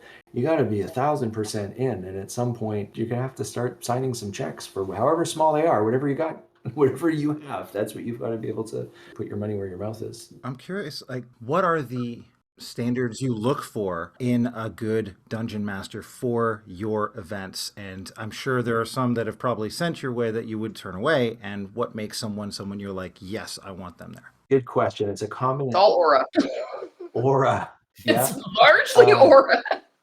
Plus other things. Insight check. So it's complicated in that we don't know everything, and this is one of the things to experiment with. What works? Bring people. Like sometimes we have people pitch us on an idea. Hey, bring me. I'm this kind of DM, and it's like, okay, we'll try anything once, right? Like we've had people come to try different angles, and most of them have stuck, right? Whether it's the streamer, whether it's the writer, whether it's the professional dungeon master aspect, whether it's TikTokers. Dice Cream Sandwich, I know, is a big TikToker, and you had Dice Cream Sandwich was good. He came and he brought influencers. He's like, I'm just gonna promote this table and show what social media can do, and it was awesome. We've had people come in who are the quiet creative types, and they run a game that is like, oh, I wonder what's going on at that table. And then we ask the players, they're like, it's just like, oh, there's a lot going on, and they're delivering this amazing game. And it's a balance of people who can have a draw and a name is one thing, obviously, but we also have people who we know are going to deliver that game. And it's like, if there's someone who we know is going to deliver the game, and it doesn't necessarily have, again, we're stealing a lot from the music industry, right? Like we're booking tables for these mini concerts, so to speak. You've got the headliners or people that everyone might know, and then we're also A&R, right? We're also looking at the DMs that we know are going to deliver that great game, and people who come, they're going to be at the table and they're going to come away being like, oh my God, that was incredible. So whatever leads us to believe that these people have the ability to deliver on that experience, and that shows hustle, people who are able to show that they're going to do whatever it takes to make that event, to make their players happy. It could be creative chops, whether it's written specific content that's done really well. A lot of official writers for Wizards and people who've done like very well on DM's Guild, etc., showing that they know the game that well. People with successful streams that can show that they can entertain, and people want to be at their table and they want to watch them do their thing, and they want to be part of that, and pay to have a little bit of the immersive experience with someone that they really resonate with. They're all models that we've tried, and there's a market for most of it, right? Like there's Yeah, a way to... but I joke about aura because we always, that's the sort of the keyword that we throw back and forth so we know what we're talking about. But specifically, Cam says, no, I want fun people at the castle. Are they going to be fun? Yeah. I don't want people at the castle. Are they fun? Are they fun? Is this person fun? So we're often saying that. Yeah. And aura, Sound like a we jerk. both. This is another thing, is trusting your intuition. You know, we meet people, we meet them all face to face, and we have an honest discussion. Would you want to be at this person's table for 8 hours a day for 3 days? Is this person someone you want to hang out with? Is this someone you want to spend your vacation with? Because that's what we're doing. We're giving people a vacation. It's got to be someone that they, and it might not be everyone's first choice, but are there 6 people who would want to spend their vacation with this person? So that is actually a factor in creating the spirit of the event that we want. And so we usually know pretty instantly if someone is not who we want to work with. It doesn't happen very often though, but most people who are in this industry, they love the game and they're excited to come to a castle. They're like, have the same reaction. I'm in. Jason Azevedo, who's another one of he does Realmsmith TV. So he said, I will ride on the back of a camel across the desert. Just book me. I am coming to that castle. You can't keep me out. So, we have people who say things like that, so they're excited and they want to make it work and they're eager to do it. And sometimes I just think, why do these people want to come to our castle? But I'm really glad that they do. But sometimes I don't even understand. But they come and they make this event for us. And But you're touching on very close to the like secret sauce of the strategy, which is that if we can sell you, we can book you, right? There's no upper limit to the number of castles we can run, right? Other than our own ability to scale, and we're not there yet. But in essence, at minimum efficient scale, this business model is about helping dungeon masters monetize their following. It's about helping undiscovered gems be found by the mainstream. It's about giving people a unique vacation experience through a particular style or a game that they've never played. Like that's what we're selling. That's the actual product, right? If we can sell 6 people, we can add a table. It only takes 6 people. Can we sell 6 tickets of this person? And they're expensive tickets, so yeah, it's just not easy. Not always possible. Yeah, and that is to say, if you're listening to this podcast and we've talked to you and we didn't hire you as a DM, it may be because there's literally no room at our current castles. But like in general, as a theory, the scalability is dependent on the talent. The talent is so critical to what we're doing that the talent and our reputation as a brand. There's people who come to D&D in a castle and they're like, I don't know, put me at a table. But we have to deliver that game, and that talent has to be good enough to make that decision an undisputably good one, where they come away being like, my expectations were here and you delivered here, right? Like high expectations and even higher outcome from the game and the experience and what they really get. And it's always sneaky because it's the game that does all the work, right? Like if you give people the game and you give them the opportunity to play in those circumstances, the game delivers the next level, that magic sauce. I've used magic sauce a lot of times, I don't know. We're relying on the secret weapon, which is the game itself. So which is, I guess, what the music industry does, right? Their secret weapon is that people much love like the music. music industry, there are many musicians who have never been heard of. There are many DMs who are fantastic DMs and will give an amazing game of D&D. But if we can't sell those 6 tickets, our model falls apart. So there aren't people out there who are amazing DMs who we're not going to have as DMs at our castle at this point. It has to make sense for our model. And we can take risks, right? Like we can have some DMs that people haven't heard of, and like there's a side of that that's definitely part of it. But what's so important is that, and it's like in many successful businesses, you have to over deliver, not just deliver. Yeah. And I love the way you put that, where it's like their expectations are here, but we're giving them like a level 10 experience so that it's going well beyond that. And that's just so important. I wanted to see, how are we feeling, Frank? Should we transition over to random rolls? I think we should transition. So what we do is we like to wrap things up here with 2 sections that are a bit more fun, in lightheartedness. Everything's been Rather fun, than of getting your course. head stepped on by a horse, but Rather Yeah. than talking about like the tough business side of things, like we like to turn this into a bit more of silliness. So And nerdiness. This is all nerd stuff, right? this is very true. And actually, one way we kind of like to kick this off is, how would you define a nerd? oh, I don't know. Can I give a really long, convoluted answer? I think podcasts are for long. That's what they're made for.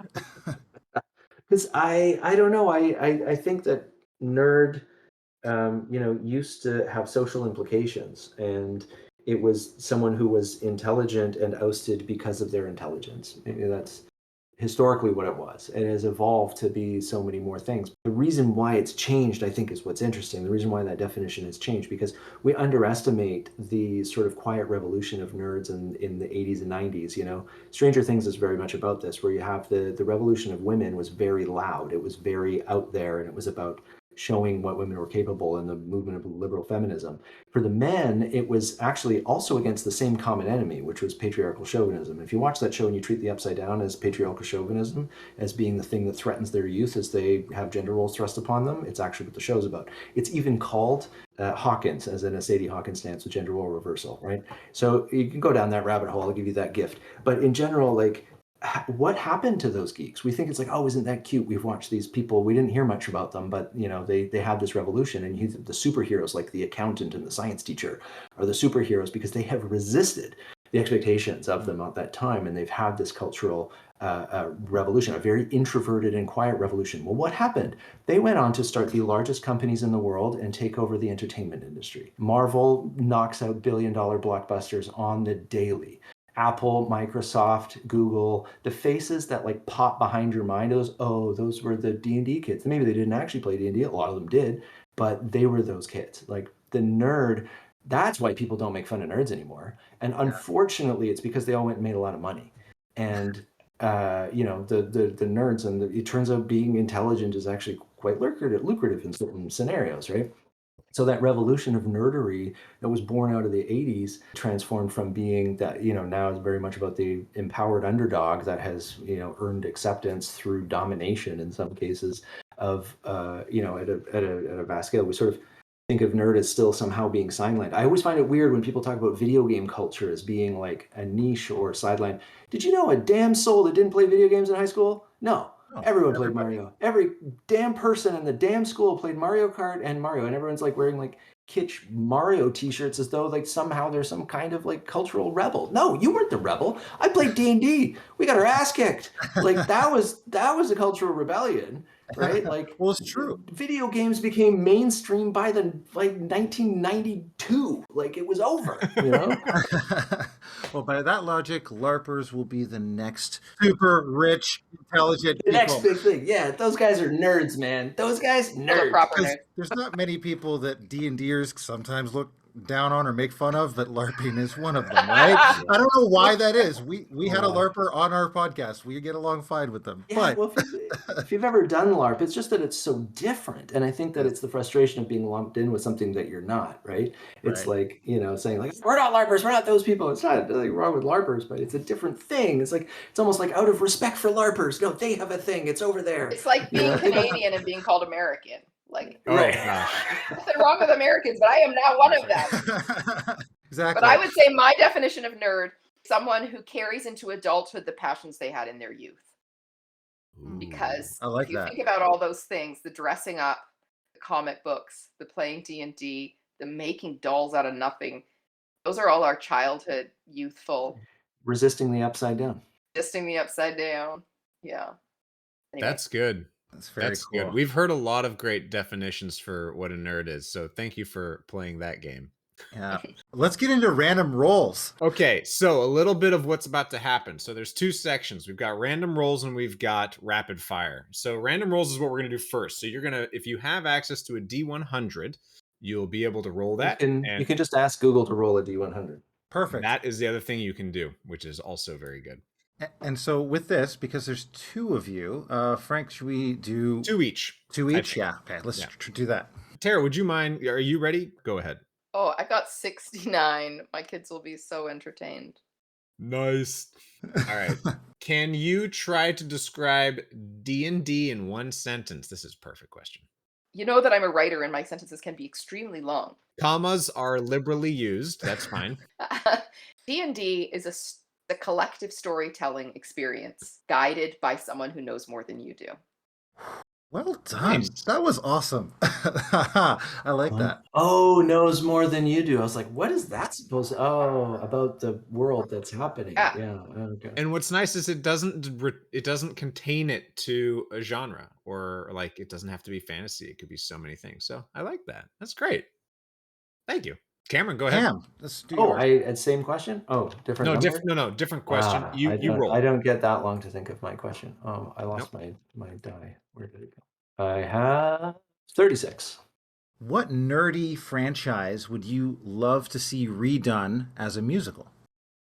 Buffy the Vampire Slayer. And I say that knowing that there already obviously is a musical episode, but the entire show could be a musical. In fact, I want to write a 3-act play where the entire show, all 7 seasons, is done as a play, but the entire second act is Once More with Feeling, which is a single episode, which means packing in, 5 seasons into the first act, which would just be, just for the sake, it would be only written for Buffy fans, and it would be entirely chaotic and hilarious.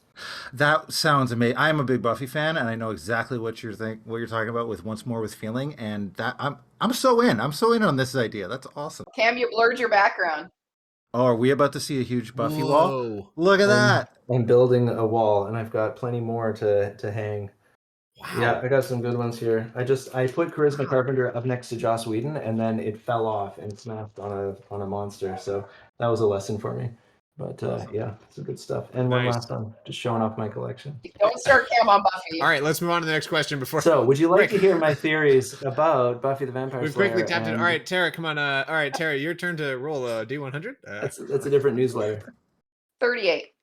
If you were a student at Hogwarts, which house would you be put into, even though you know you should be in this house? Probably be miscategorized as Gryffindor. Gryffindor because I'm loud, but I'm actually Slytherin, 100%, and Cam's Ravenclaw. But you'd actually be a Slytherin? Oh, I'm very much, and I'm very open about being Slytherin. Not all Slytherins are bad. We just run the world. Or die trying. Right. That makes sense why you're in events. We can't live without the Hufflepuffs. We can't live without the Gryffindors, the Ravenclaws. We need all 4 houses. Very important, and I could write a whole paper on that. But myself, I definitely fill the Slytherin role in society. Slytherins have to rule over somebody. So all those other somebody's houses, got to take whether initiative. they know it or not. Someone's got to make a plan. Who else is going to make a plan? The Gryffindors? No, they're just going to show up and try to be the hero. The Hufflepuffs, oh my God, they're just busy like making crochet. And like the Ravenclaws, they're just in a tower somewhere coming up with ideas, and they don't want to talk to anybody else or have anything to do with the plebs. So who is going to make the spreadsheet and make the plan and tell them what they're supposed to be doing? It's got to be a Slytherin. We can't get anywhere without the Slytherins. They're the people who take action. They're the ones who create all the plot in the story. So Cameron, go ahead and roll last D100, please. Oh, this is so fun. We should just keep doing this. 70. I love talking about myself. It's the best. It is pretty great. Well, we're not done. There's more. There's a second phase after this. All right. Oh, okay. Ooh. Oh God, I love it. We're getting so many good D&D questions with you guys because there's a lot of different things on here. Oh. What would you name your pet beholder? Chuckles. Chuckles the Beholder. Chuckles, that's a good one. Would the tentacle or would the eyes, would they be all the usual, or would there be something different? Like one would be I don't Bubbles know, or but something? I feel like Bubbles. I feel like with a name like Chuckles, you could really lower expectations for the people you were trying to intimidate with, and it would generally be good for a laugh. Yeah.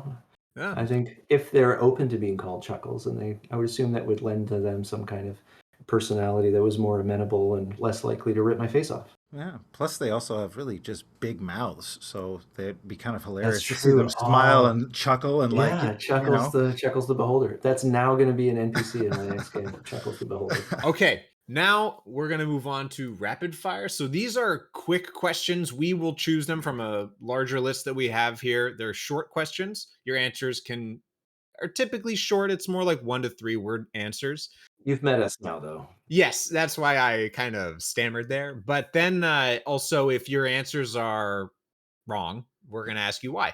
So, first one is obligatory. I'm gonna start with Tara here. Of the sci-fi genres, Star Wars or Star Trek? I saw this on your list and you're evil, and I'm saying no.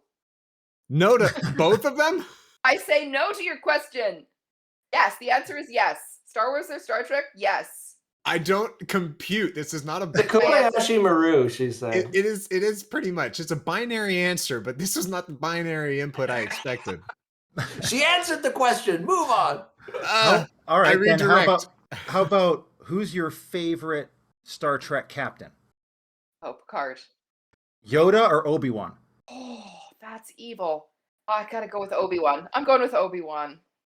Oh, Obi-Wan just got one. That's the first Obi-Wan. That's the first. You're the first. Yeah, we've had a lot of... It's the cape. It's the cape. Sorry, I'm just a sucker for a cape. Salty or sweet? Salty. 3 favorite pizza toppings? I'm vegetarian, so it's whatever vegetables they have. I enjoy like fish, olives, and feta cheese. Those are good and salty. Very salty. Yeah, that's true. That's true. Those are all salty. How many cats is too many cats? 1. Oh, they're disgusting. Says the Slytherin. If I grew up having cats, they're disgusting. Role-playing or combat? Role-playing. Combat's too stressful. No, that makes total sense. You love the events where you get to role play. You don't do D&D, so that makes total sense. Makes sense, yeah. I was going to switch over to Cameron now. Yeah, let's throw over to Cameron. All right, Cameron, we're going to try to hit you with some different ones here. And then you can tell us who won. Exactly. Favorite meal: breakfast, dinner, or lunch? Breakfast. Why though?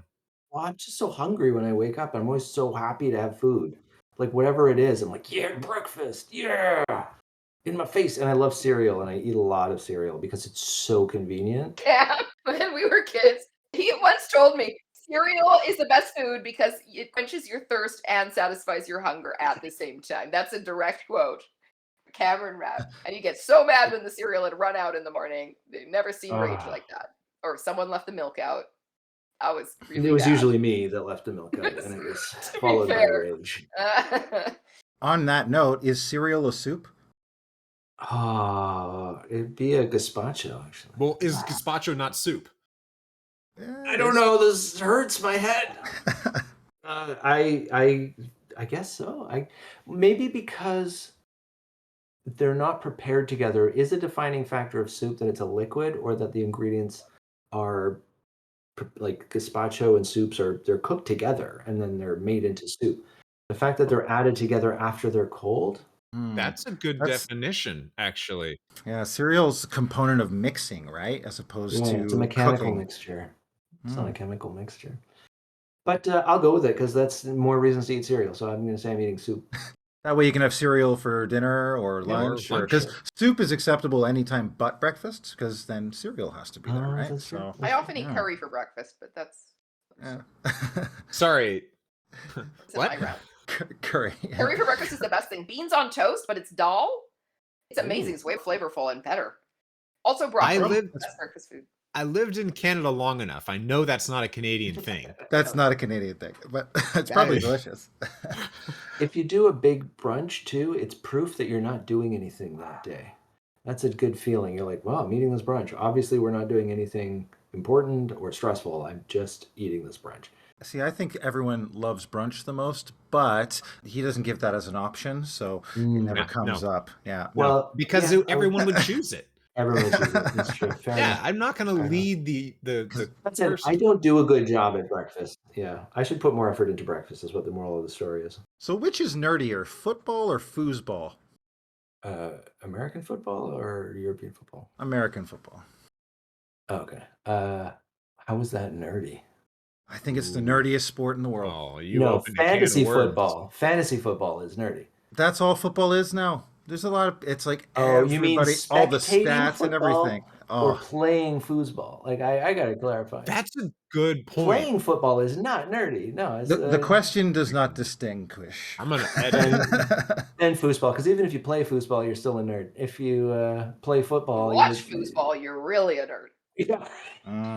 Real nerds. Yeah. Fantasy football might equate, but if we're talking about spectating, then I could see that being on par. Because playing foos, yeah, it doesn't necessarily have to be nerdy, but I do have to say the only people I've ever played foosball with were engineers in the engineering lounge at my college. So that's pretty nerdy. And in the break rooms at work, which is a tech company. So that's more nerdy. Yeah, many points on the foosball for nerdiness. Sorry. All right, that's all right. They Might Be Giants or Rush? I am not a fan of either. I don't dislike either. I'm just not. Okay, They Must Be Giants. I'll go Tommy. If I had to pick, I was like, if I had to pick, I'd pick They Must Be Giants. I They thought Might Be because Giants. of your Canadian background, maybe Rush would have a shot in there, but that's all right. I wouldn't have chosen Rush You know what? I either. got to go listen to some Rush. I'm going to come back with a more informed opinion in a couple of days. I'll give him a deep dive. I wanted to ask you, Cam, in a word picture here, you know, your Mm-hmm. D&D skills, your DM skills coming to life. Mm. What does a cool nerd look like? Yeah, cool nerds are confident, unapologetically nerdy. They are accepting and friendly and encouraging and open. They're yes and people. They know, they know what it's like to have been on the other side, and they use their powers for the forces of good. And I wanted to ask both of you this question. What is your zombie apocalypse weapon of choice? I'm going with the herd. I don't know if that's a choice, but me and my wife have a pact that if the zombie apocalypse comes, we're just going with the herd. Ain't nobody got time to deal with that stress. This is way too much. You're just going to be like, come on, take me, fight me. Just like nope, just a giant nope on this whole thing. I'm not doing it. No, done with that. Everyone thinks of themselves as the survivor. No, you're going to be a zombie. You're going to be like, that's Yeah. you. The apocalypse. How about you, Tara? Any same thing? You're all Is there all like in a that? getaway jet? I'm going with getaway jet. An island. A getaway helicopter. But the pilot's been bitten 2 minutes Oh. before takeoff. Not Pride and Prejudice and zombies. That's all I gotta say. Not enough funny No. juxtaposition. I've heard that that's actually a pretty good book or comic or It's a It was a book, I book think. first, and it was a funny idea, and that's why it's sold. I read the book. I saw the movie because I have to. I have a lot of thoughts on that. I wrote a blog post. You can read it later. Bye. Otherwise, I'll talk a long time. Suck talking. I really would love to ask you, Cam, the same question. Star Trek or Star Wars? I grew up on Next Generation, but didn't watch much Star Trek other than that. And it definitely holds like a place in my heart. And I also, the first movie I ever saw was Return of the Jedi in the theaters. The first movie I saw in the theaters. And so that is a difficult choice between them. I'm gonna go based on which one has particularly brought more joy into my life by proxy, and I would say that's Star Wars, because more people who love Star Wars have brought that energy and those jokes and those costumes and things into my life. And though I love Star Trek, if there had been no Star Wars, my life would have looked more different than if there had been no Star Trek. You know, the kids that there was a group of kids in high school that we called the Star Wars Boys, and there were 3 of them. And they were part of Cam's crew, and they were the Star Wars Boys, so I know exactly what he's done. And even I went to the theater with them to see, like, the remastered versions with the extra footage, in around 1994, 95, whenever that happened. We all went to that together. Laserdisc. Yeah. One last thing, and this will be the last question on my side, but because it came up, which Stranger Things kid are you most like? Oh, good question. That's too hard. That is too hard. Which Stranger Things character am I most like? Ah, man, why is this? I don't know if they're archetypes. If those characters are very distinct characters, but I don't know if they're archetypes. Like, Tara's probably Elle, I would say. I know that might just sound easy because you're a girl, but because Elle's, transformation from finding her power and, in the relationship between, amongst the boys and, amongst the girls, figuring out what the path is and learning that the superpower was, a commitment to your own self as a nerd and as a just powerful person and embracing. Yeah, I don't know, I won't get too detailed because it's an interesting point of conversation for dinner. But yeah, I would say Tara would be Al. I'd probably be Will, and that's not just because he's the one that always wants to play D&D, but he was the sort of cerebral outcast type that was probably more me. It was always he wasn't always in the group. He was always off doing something else, being captured by something. Yeah, I never felt like I was 100% one of the nerds, right? Even though I was a nerd, I wasn't cool, and I wasn't a nerd, and I was just this outsider weird kid from New Zealand that, always wanted to play D&D, but was a little too weird. So I don't know, maybe that translates to Will. Awesome. Well, where can people find you, support you, and potentially sign up to come be and do D&D in a castle? dndinacastle.com. That's really the letter N, dndinacastle.com, or at DND in a castle. It's very easy. If you search D&D in a castle, you will find us. We are everywhere. It's D&D in a great. castle. Yeah. Great SEO. Yeah. Oh, good. I'm glad to hear that. That makes me happy. Yes, metrics make me happy. Yeah, D&D in a Castle. You can find us at the website. If you want to reach us, contact at D&D in a Castle. We'll go straight to our Zendesk, and we'll, love to hear from other entrepreneurs or people who just had general questions. We're not a very big company. We will find your email.